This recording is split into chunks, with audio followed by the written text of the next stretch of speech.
Hello জনগণ, আপনারা সবাই কেমন আছেন? আশা করি খুবই ভালো আছেন। আজকে আরও একটা নতুন গল্প নিয়ে আপনাদের সামনে হাজির হলাম। আজকের গল্পের নাম অন্ধকারের পাণ্ডুলিপি। বহু বছর আগে বাংলাদেশের এক প্রত্যন্ত গ্রামে বাস করত আকাশ নামে এক যুবক। বই পড়া তার পাগলামির পর্যায়ে ছিল।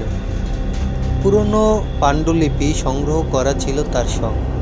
একদিন একটি পরিত্যক্ত লাইব্রেরিতে খুঁজতে খুঁজতে সে একটি রহস্যময় পাণ্ডুলিপি খুঁজে পায়। পাণ্ডুলিপির গায়ে লেখা ছিল, অন্ধকারের দরজা খুলতে প্রস্তুত হও। পাণ্ডুলিপি খুলতেই আকাশ অনুভব করল ঘরের বাতাস ভারী হয়ে উঠেছে।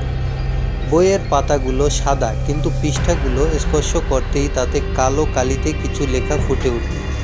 সেখানে লেখা ছিল, তুমি কি সত্যি জান্নাতের আলো আর দোজখের অন্ধকারের মধ্যে পার্থক্য করতে পারবে?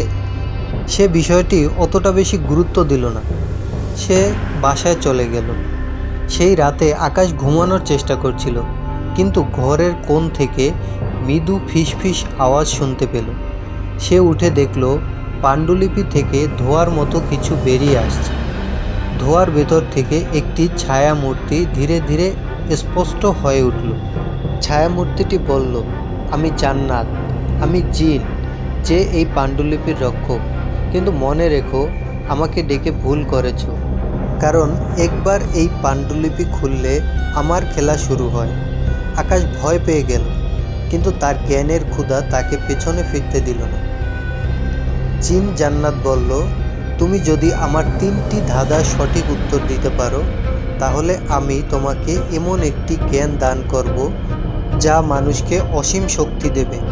কিন্তু যদি ব্যর্থ হও, তবে এই পাণ্ডুলিপি তোমার আত্মাকে গ্রাস করবে। প্রথম ধাঁধা, সত্যের সন্ধান।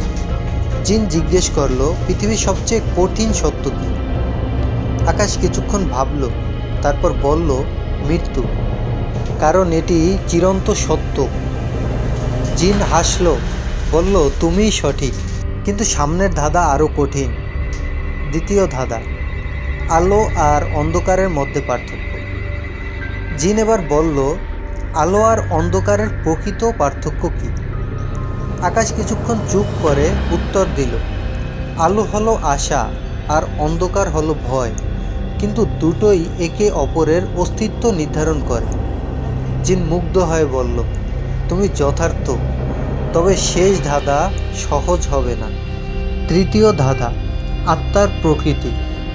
শেষ ধাঁধায় জিন জিজ্ঞেস করল, একটি আত্মা কখন সম্পূর্ণ হয়? আকাশ দীর্ঘক্ষণ চিন্তা করল, তারপর বলল, যখন সে নিজেকে চিনতে পারে এবং তার স্রষ্টার সাথে একাত্ম হতে পারে। জিন হেসে উঠল এবং বলল, তুমিই সঠিক আকাশ, তুমি সাহসী এবং প্রজ্ঞাবান। এই পাণ্ডুলিপি এখন তোমার, তবে মনে রেখো, এর জ্ঞান যত শক্তিশালী, এর প্রভাব তত ভয়ঙ্কর। এটি শুধুমাত্র সৎ উদ্দেশ্যে ব্যবহার করো। পাণ্ডুলিপি বন্ধ করার পর আকাশ বুঝতে পারল যে এটি শুধু একটি বই নয়, এটি এক অন্ধকার শক্তির দরজা, যা সে এখন রক্ষা করার দায়িত্ব পেয়েছে। সেই রাতের পর থেকে আকাশ তার জ্ঞান দিয়ে মানুষের উপকার করতে শুরু করল, কিন্তু তার মনে সর্বদা ভয় ছিল, যদি পাণ্ডুলিপির শক্তি একদিন তার ওপর প্রভাব ফেলে।